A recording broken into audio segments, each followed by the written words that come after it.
لا إله إلا هو الرحمن الرحيم الملك القدوس السلام المؤمن المهيمن العزيز الجبار المتكبر خالق البارئ المصور الغفار القهار الوهاب الرزاق الفتاح العليم القابض الباسط الخافض الرافع المعز المذل السميع بصير الحكم العدل اللطيف الخبير الحليم العظيم الغفور الشكور العلي الحفيظ المجيد حسيب الجليل الكريم الرقيب المجيب الواسع الحكيم الدود المجيد الباعث الشهيد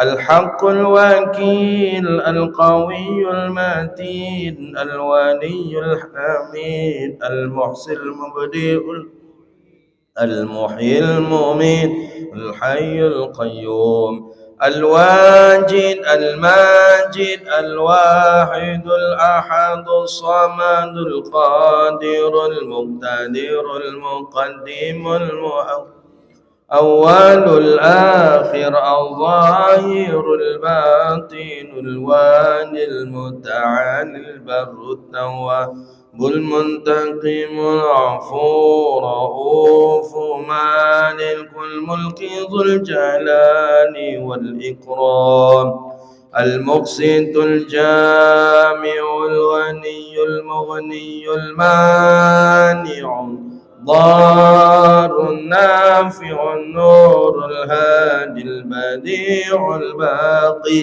الوارث الرشيد الصبور الذي ليس كمثله شيء وهو السميع البصير اللهم صل أفضل صلاة أسعد المخلوقات سيدنا محمد وعلى آله وصحبه وسلم معلوماتك ومداد كلماتك كلما ذكرك الذاكرون وغفل عن ذكره الغافلون.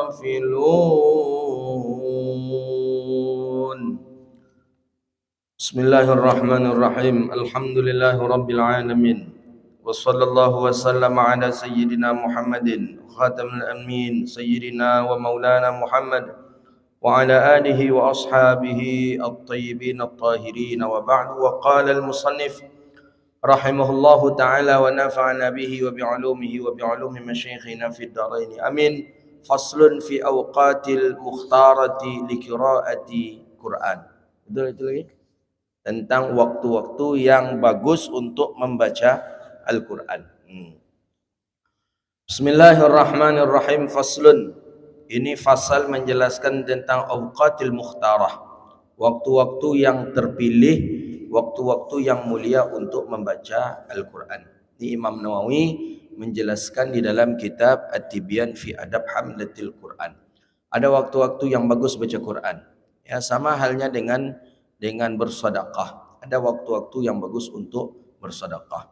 Sebenarnya ini sudah bisa untuk kita jadikan sebagai dalil menolak pendapat Ustaz Wahaboy yang mengatakan tidak ada waktu khusus untuk membaca Al-Quran dan bersedekah. Ya, seperti kata siapa, Ustaz Jawas ya. Kata dia tak ada, apa kata dia? Tak ada waktu khusus untuk sedekah Jumat, itu tak ada kata dia. Tak ada dalil. Dia kan main dalil aja.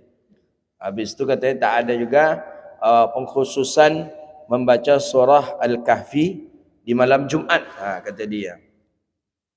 Ini sudah bisa dijadikan ilmu. Kau baca kitab At-Tibyan fi Adab Hamlatil Quran, engkau akan jumpakan di sana awqatil mukhtarah. Engkau akan jumpakan di sana waktu-waktu pilihan, waktu-waktu yang mulia yang kita dianjurkan untuk membaca Al-Quran. Berarti kan bukan berarti ada waktu mulia, ada waktu hina, tidak. Ada waktu yang mulia, ada waktu yang lebih mulia. Begitu maksudnya. Bukan ada waktu mulia, ada waktu nak. Hari-hari yang Allah ciptakan itu seluruhnya bagus, mulia, tapi ada yang lebih mulia daripada yang mulia. Itulah hari Jumat. Nah, begitu nih ya. Ya bukan berarti hari Jumat hari mulia kemudian selain daripada hari Jumat maka itu hari yang hina.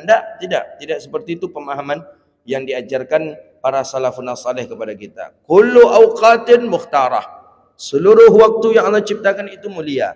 Seluruh waktu yang Allah berikan kepada kita itu mulia. Cuma dari yang sekian mulia ada yang lebih mulia. Seluruh murid pintar. Dari sekian yang pintar tu ada yang lebih pintar. Nah begitu nih. Bukan seluruh murid bodoh kecuali satu orang yang pintar. Itu tak betul. Seluruhnya pintar tapi ada yang lebih pintar. Seluruhnya mulia dan ada waktu yang lebih mulia. Maka Imam Nawawi mengatakan fi awqatil mukhtarati lil qiraah, waktu-waktu yang mukhtarah, waktu-waktu yang mulia, waktu-waktu yang bagus untuk membaca Al-Quran. Nah, mana dia? Qala al-Imam Nawawi rahimahullahu taala. I'lam, ketahuilah hai para penuntut ilmu. Ketahuilah wahai para penuntut ilmu. Wahai para pembaca kitab At-Tibyan fi Adab Hamlatil Quran, anna afdala ma kana fi salah, bahwa sesungguhnya afdalnya ma kana fi salah, apa-apa di dalam salat, mazhab Syafi'i dan mazhab selain Syafi'i, bahwa afdalnya itu tatwilul qiyam fi salah, bahwa memperpanjang seseorang akan berdirinya fi shalah, di dalam solat. Apa maksud memperpanjang berdiri? Lama berdiri dalam solat itu bagus. Bagus itu. Cuma ada lagi yang paling afdal. Afdalu min tatwilus sujud wa ghairi. Itu lebih afdal daripada melamakan sujud dan selain daripada sujud. Lama ruku, lebih elok lama berdiri. Lama sujud, lebih elok lama berdiri. Lama i'tidal, lama duduk antara dua sujud. Lama duduk tasyahud awal, lama duduk tasyahud akhir. Jauh lebih mulia berdiri lama ketika solat. Itu maksudnya. Ini kadang ada juga orang salah pemahaman. Ketika sujud lama betul, berdirinya sebentar saja. Tidak. Afdal menurut Imam Syafi'i dan selain Imam Syafi'i, lebih afdal lagi dalam salat itu melamakan berdiri daripada sujud, daripada rukuk, daripada melamakan seluruh daripada rukun-rukun yang lain. Lebih afdal itu melamakan berdiri. Itu dalil bahwa lamanya kita berdiri membaca Al-Quran di dalam salat. Nah itu dia. Al-Fatihah Al-Quran juga. Kemudian setelah Al-Fatihah, ghairil maghdubi alaihim waladdallin. Setelah itu baca surah, juga baca Al-Quran. Lama lagi kita berdiri. Karena ketika rukuk, ketika sujud, kita tidak dibolehkan membaca Al-Quran. Nabi melarang, ya, tidaklah ketika rukuk, tidaklah ketika sujud itu tempat membaca Al-Quran. Tapi tempat membaca Al-Quran itu adalah ketika berdiri. Mulai dari takbirnya Allahu Akbar, baca Bismillahirrahmanirrahim, Alhamdulillahirrahmanirrahim, sampai ghairil maghdubi alaihim waladdallin. Setelah itu kita membaca ayat lagi.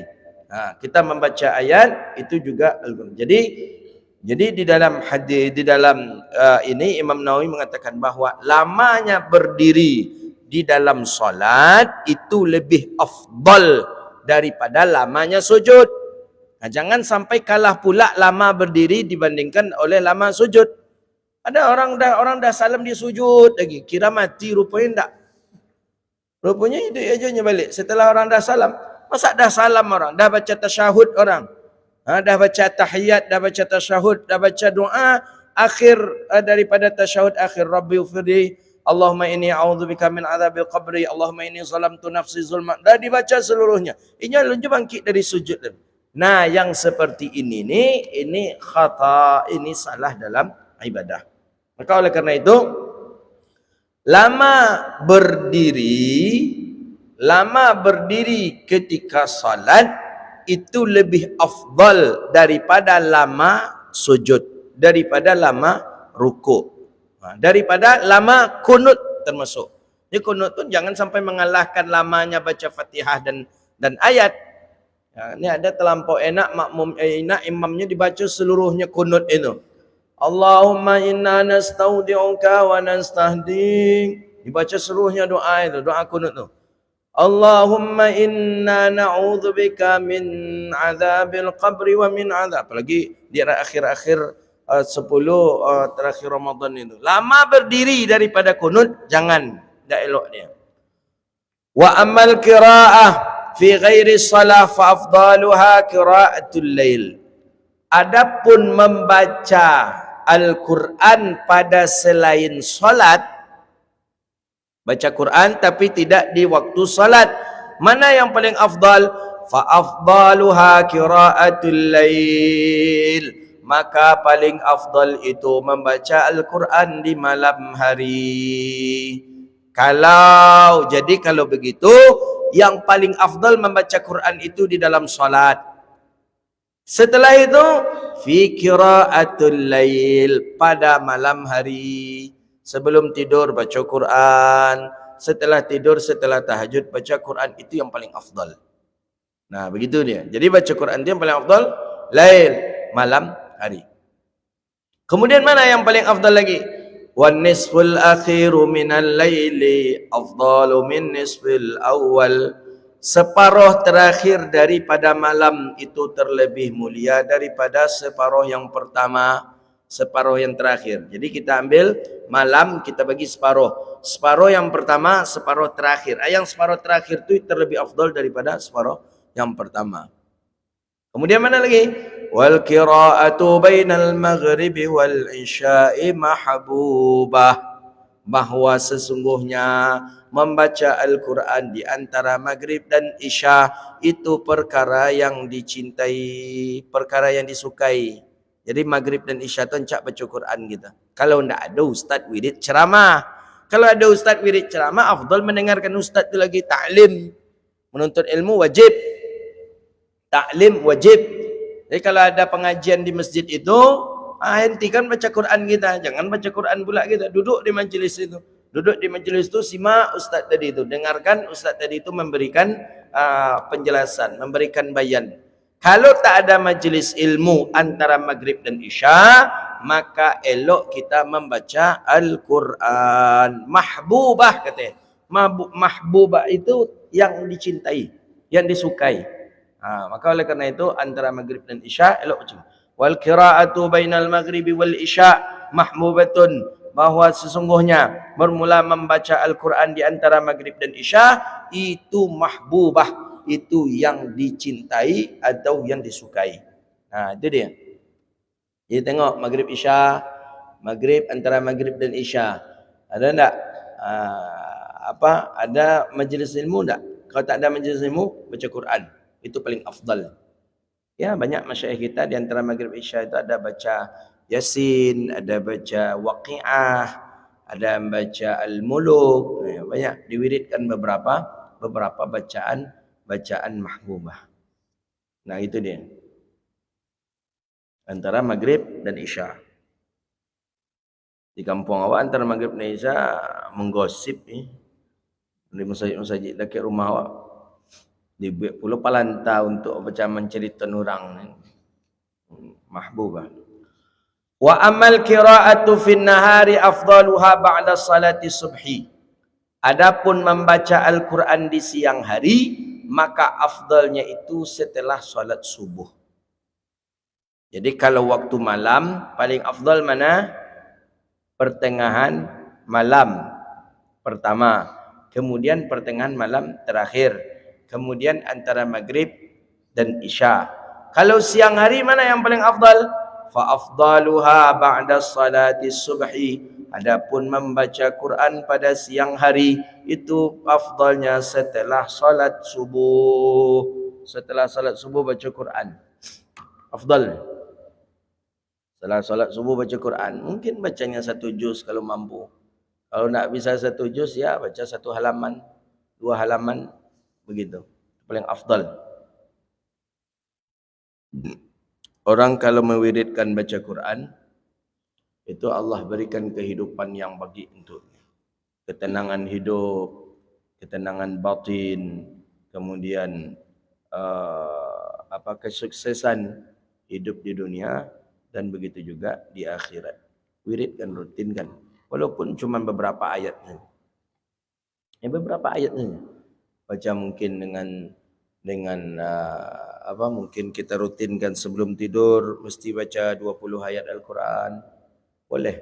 Sebelum tidur kita baca. Ada sebagian orang sebelum tidur itu, kalau Al-Muluk terlampau panjang, dia baca saja Qul huwallahu ahad. Sebelum tidur itu yang dia lazimkan. Pokoknya sebelum tidur itu adalah hendaknya kita membaca Al-Quran.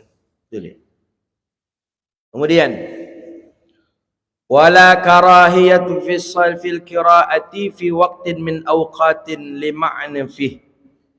Wa amma ma rawahu Ibni Abi Dawud an Mu'az ibn Rifa'ata an masyayikhihi annahum karahu qira'ata ba'da al-'asr wa qalu hiya dirasatul yahud fa ghairu maqbul wala aslallah. Apa kata beliau? Kata Imam Nawawi, wala karahiyah, dan tidak ada kemakruhan pada membaca Al-Quran pada waktu-waktu yang tertentu. Tak ada. Kapan pun kita baca Quran itu boleh. Tak ada makruhnya. Kalau salat kan ada waktu makruh salat. Bila waktu makruh salat? Ba'da asar. Kemudian ba'da subuh. Itu waktu-waktu makruh salat.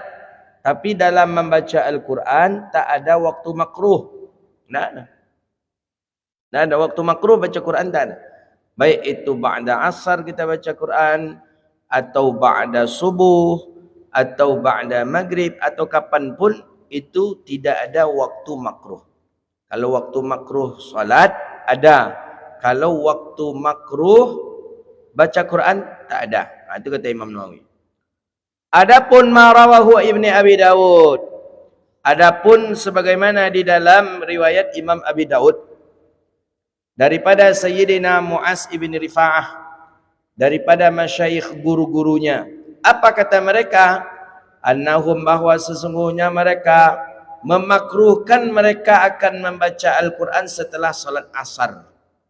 Jadi Sayyidina Mu'az bin Rifa'ah ni meriwayatkan daripada guru-gurunya, guru-guru beliau ini memakruhkan membaca Al-Quran setelah salat asar. Apa alasannya?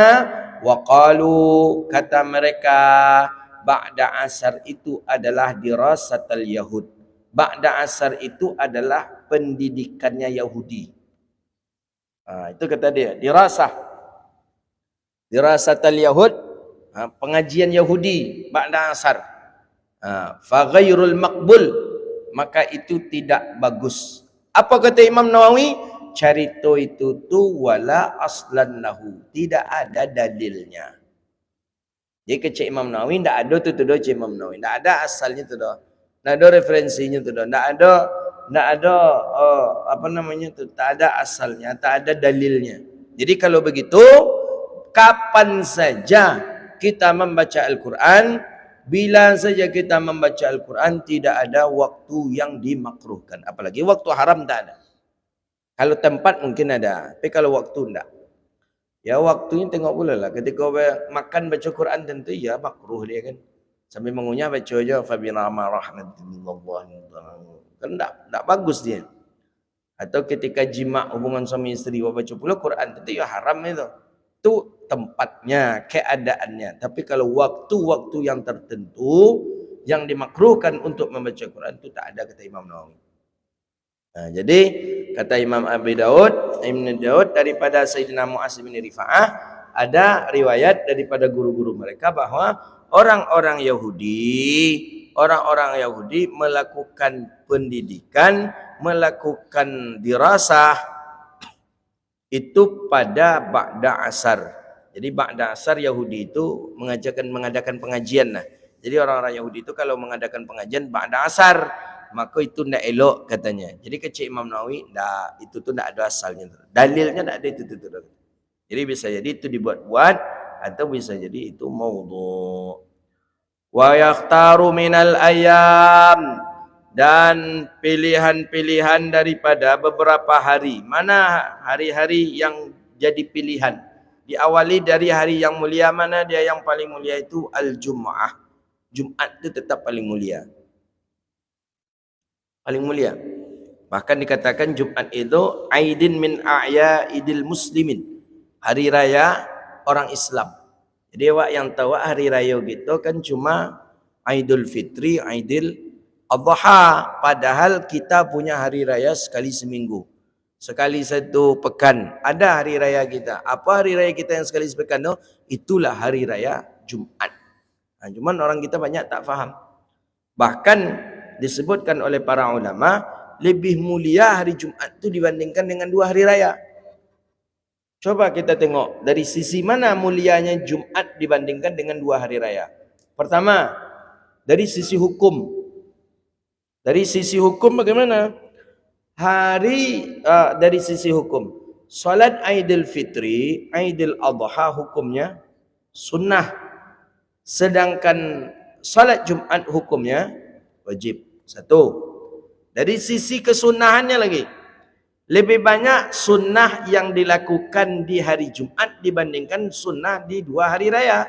Contoh, di hari Jumat disunnahkan kita mandi. Sunnahkan memakai pakaian putih-putih.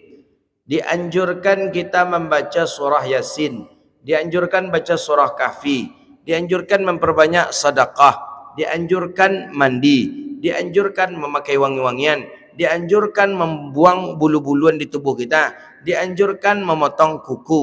Dianjurkan membaca salawat dan salam kepada Nabi. Banyak kesunahan di hari Jumat dibandingkan dengan 2 hari raya. Maka itulah ulama menilai bahawa Jumat itu lebih mulia dibanding dengan 2 hari raya. Apalagi dibanding dengan hari-hari yang lain. Maka itulah dia bernama Sayyidul Ayyam. Sayyidul Ayyam. Apa maksud Sayyidul Ayyam? Itu penghulu daripada hari. Apa maksud penghulu daripada hari? Tak ada lagi hari yang lebih mulia selain daripada hari Jumat. Kemudian mana lagi? Imam Nawawi mengurutkan Jumat paling mulia. Setelah Jumat hari Isnin. Isnin paling mulia setelah Jumat. Kenapa Isnin? Karena dilahirkannya Rasulullah di hari Isnin. Makanya ulid tu kata Rasulullah. Nabi kan puasa dari Isnin. Nabi puasa dari Isnin ketika ditanya sahabat, "Lima antasum? Kenapa engkau puasa hari ini ya Rasulullah?" Jawaban Nabi, "Hadza yaum wulidtu fi." Hari ini hari kelahiran aku kata Rasulullah. Aku ingin bersyukur kepada Allah. Aku telah dilahirkan dalam keadaan selamat di hari Isnin. Jadi yang paling mulia hari Jumat. Setelah hari Jumat yang mulia lagi hari Isnin. Maka dianjurkan untuk banyak sedekah di hari itu. Kemudian mana yang mulia lagi? Yaumul Khamis. Hari Kamis. Itu yang mulia. Jumat, Isnin, Khamis. Ini hari yang dibolehkan kita untuk memotong kuku. Selain daripada hari yang 3 ini makruh hukumnya. Itu kata Syekh min masyayikhina Syekh Salim Syatiri rahimahullah hafizahullah taala wa rahimahullah taala. Hari Sabtu makruh motong kuku, hari Ahad makruh motong kuku, hari Selasa makruh motong kuku, hari Rabu makruh motong kuku. Jadi yang dianjurkan motong kuku hari Jumat 1, hari Isnin 1, hari Khamis 1. Nah ini dia. Ini hari-hari yang mulia. Begitu. Jadi hari-hari yang mulia itu mana dia? Al-Jum'ah pertama. Setelah Jum'ah Isnin. Kemudian setelah itu mana? Khamis. Kemudian mana yang mulia lagi? Yaumul Arafah, hari Arafah. Hari Arafah tanggal 9 Zulhijjah. Kemudian mana yang mulia lagi? Minal A'syar, hari-hari yang 10. 10 mana? 10 terakhir bulan Ramadan, 10 awal bulan Zulhijjah. Tuh. 10 awal bulan Zulhijjah dengan 10 akhir Ramadan. Kemudian minasyuhur, bulan yang paling mulia yaitu Ramadan. Jadi diurut oleh Imam Nawawi. Hari yang paling mulia Jumat. Setelah itu Senin. Setelah itu Khamis. Setelah itu hari Arafah. Dah, tu hari saja itu. Berarti tanggal 9 Zulhijjah. Setelah itu berapa lagi? Kapan lagi? 10 akhir bulan Ramadan. Setelah itu 10 awal bulan Zulhijjah. Setelah itu barulah bulan Ramadan keseluruhannya mulia. Nah, ini dia.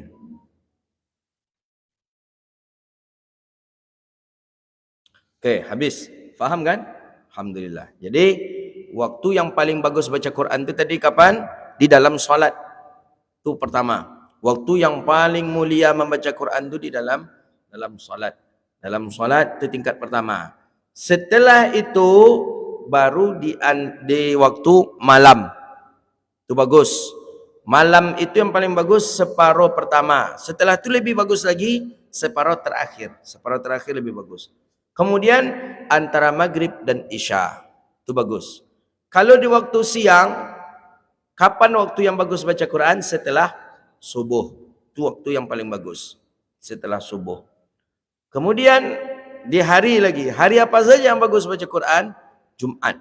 Kemudian Isnin. Kemudian Khamis. Kemudian hari Arafah. Kemudian 10 akhir bulan Ramadan. Kemudian 10 awal bulan Zulhijjah. Kemudian di bulan Ramadan. Itu waktu-waktu yang mulia membaca Quran. Mudah-mudahan Allah sampaikan kita ke dalam bulan Ramadan. Amin. Allah sampaikan kita ke dalam bulan Ramadan dan Allah berikan malam Lailatul Qadar kepada kita dalam Ramadan. Amin ya rabbal alamin. Faslun. Kita baca fasal satu lagi. Ini satu fasal izar tajja ala qari'i wa lam yadri ma ba'da mawdi'i alladhi intaha ilaih.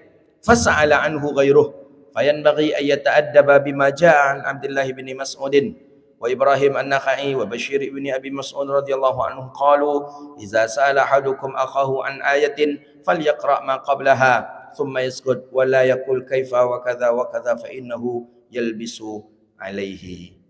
Apa katanya di sana itu? Coba baca apa katanya? Izar tajja itu apabila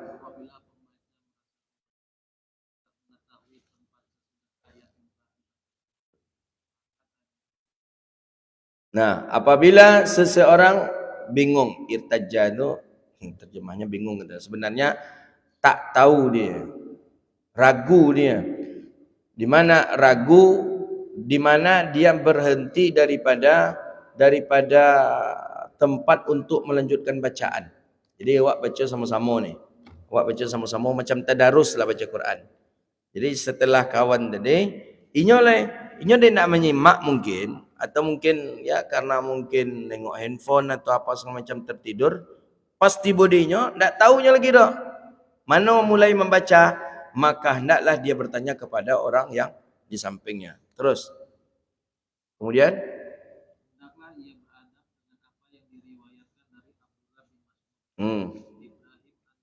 Nakhai. Nah, bertanyanya bagaimana? Bertanyanya apakah langsung saja bertanya, yang mana leh kau tunjuklah dananya? Apakah macam itu? Enggak, kata Imam Nawawi, hendaklah dia bertanya kepada orang lain, tapi hendaklah beradab. Tanya tu punya adab. Nah, bertanya pun ada adabnya rupanya. Sebagaimana adab itu telah diajarkan oleh Abdullah bin Mas'ud, Ibrahim an-Nakhai, kemudian Bashir bin Abi Mas'ud radhiyallahu anhum. Apa kata mereka? Lanjut. Qalu apabila seseorang dari kalian bertanya kepada saudaranya tentang suatu ayat, hendaklah ia membaca ayat yang sebelumnya. Nah, itu caranya. Metodenya seperti itu memberitahu kepada orang. Jadi kita tidak tahu kita. Kawan ni membaca. Setelah kawan ni membaca, mestinya kita melanjutkan lagi. Kita tak tahu dari mana melanjutkan. Maka bertanyalah kita ke samping tadi. Tapi kata Imam Nawawi, tanyanya beradab. Elok-elok tanya, bagaimana cara beradab dalam bertanya tentang batas akhir membaca Al-Quran? Itu yang diajarkan oleh Abdullah bin Mas'ud, Ibrahim Nakhai, Bashir bin Mas'ud. Bagaimana caranya? Maka bertanya ke dia, Bang, Ajo, tadi sampai mana bacaan Al-Quran? Si fulan tadi bagaimana cara dia menunjukkan ke kita? dia bacalah ayat sebelum si fulan yang akan membaca. Itu. Jangan ditunjuk-tunjuk aja. Aku. Enggak model itu dah, Pak. Tapi membaca langsung. Lanjut. Terus. Kemudian diam dan tidak mengatakan bagaimana bisa begini dan begini karena perkataan itu akan membuat. Nah, itu caranya. Jadi, ini ilmu untuk kita ini. Ilmu untuk kita. Kita sebagai orang yang ragu tadi. Nak tahu kita dari mana mau memulai. Maka beradab bertanya ke samping kita. Bang, yang mana lagi bang? Abang ini, kalau dia ngaji kitab Tibyan, pernah ngaji kitab Tibyan ini dia, abang ini langsung baca. Apa yang dibaca abang ini? Ayat sebelum ayat yang akan dibaca oleh orang ini. Ayat yang terakhir dia baca. Nah, itu yang terakhir dia baca. Apa umpamanya ayat yang terakhir dia baca umpamanya? Ya, seperti Qul ya ayyuhal kafirun lakum dinukum waliyadin. Berarti setelah itu apa lagi? Izaja yang dibaca oleh orang ini. Jangan, maka kata Imam Nawawi, fala yaqul, maka tak boleh dia mengatakan bagaimana? Kok engkau tak tahu? Nak menyimak tadi. Itu maka menyimak orang jeledang, anak boleh model itu dah. Kalau awak sedang membaca Quran. Nah gitu. Kalau ada orang bertanya ke awak, tunjuk aja elok. Bang, yang mana lagi bang? Langsung baca, jangan tunjuk. Enggak, jangan, langsung baca Quran itu. Lakum dinukum waliyadin. Faham dia. Wala yakul kaifa kada wa kada. Maka wa angkoyun, makanya mengaji jale doang, lupong anak boleh modal itu. Itu ilmu lek gitu. Kalau ada kita nanti tadarus baca Quran bersama-sama. Ada orang yang di samping kita tidak tahu dia lagi yang mana yang akan dia mulai. Padahal jatah dia untuk membaca. Maka cara menunjukkannya, bacalah ayat yang terakhir itu, kemudian diam. Jangan berbicara dengan pembicaraan yang lain. Hadza wabillahi at-taufiq. Wallahu a'lam bissawab. InsyaAllah tahun ini kita khatamkan ini. Lama je mengkhatamkannya. InsyaAllah. ربنا آتنا في الدنيا حسنة وفي الآخرة حسنة وقنا عذاب النار اللهم فقهنا في الدين وعلمنا التأويل واهدنا إلى صراطك المستقيم ربنا ظلمنا أنفسنا وإن لم تغفر لنا وترحمنا لنكونن من الخاسرين اللهم أعز الإسلام والمسلمين اللهم انصر المسلمين في كل مكان يا رب العالمين ربنا آتنا في الدنيا حسنة وفي الآخرة حسنة وقنا عذاب النار وصلى الله على سيدنا محمد وصحبه أجمعين والحمد لله رب العالمين صلى الله ربنا على نور المبين أحمد المصطفى مرسل صلى الله ربنا على نور المبين أحمد المصطفى سيد المرسلين صلى الله ربنا المبين أحمد المصطفى سيد المرسلين وعلى آله وصحبه أجمعين وعلى آله وصحبه أجمعين والحمد لله رب العالمين السلام عليكم ورحمة الله وبركاته الله